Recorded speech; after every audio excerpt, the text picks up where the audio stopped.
Urobíme si veľkonočnú hrúdku. Niekde to poznajú ako sireny alebo sírek. A ja to robím takto. Dáme si do misky mlieko.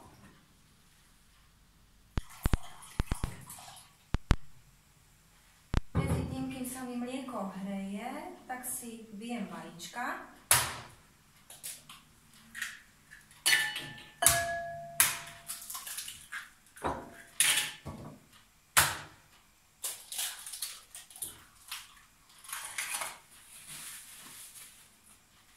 Trošku to rozhabarkujem.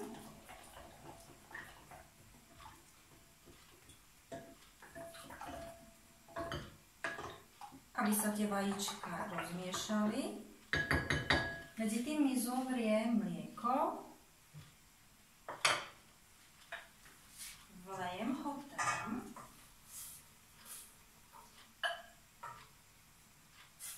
Keďže to musíme dochutiť, takže si tam dáme trošku cukru, štipku soli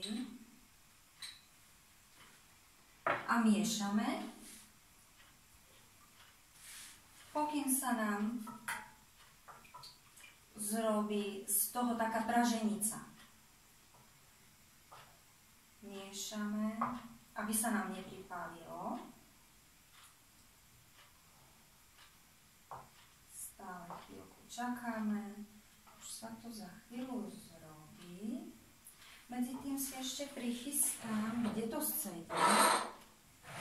Takže mám takúto utierku, medzi tým mám sitko a keď si to budem dávať, aby to malo kde stiesť, odkvape to a môžem to v kľude takto si to prichystať, aby sa to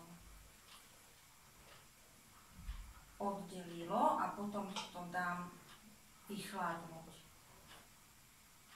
A keďže sa nám to už pomaličky oddeluje,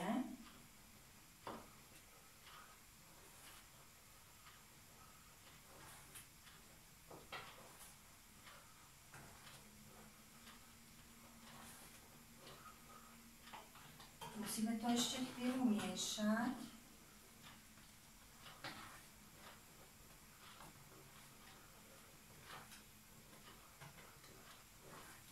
Krásne to hustne,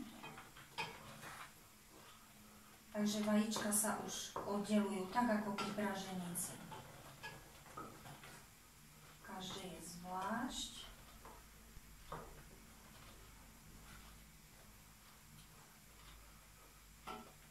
Chvíľku to trvá, ale bude to veľmi chutné a dobré. Pretože na Veľkú noc je to taká tradícia, keď si to pripravíte. Môžete to pripravovať na rôzne spôsoby. Môžete tam dať aj nejakú zeleninu. Ale ja to najradšej robím takto, pretože to je také tradičné.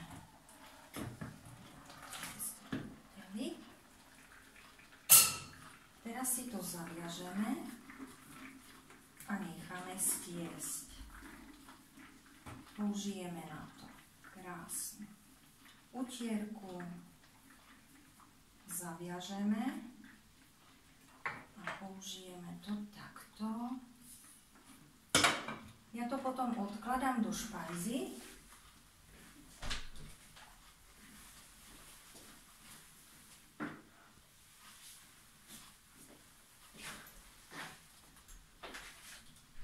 Keďže to robím vždycky na noc, tak potom to už mám takto na ráno prichystané pre svojich kupačov.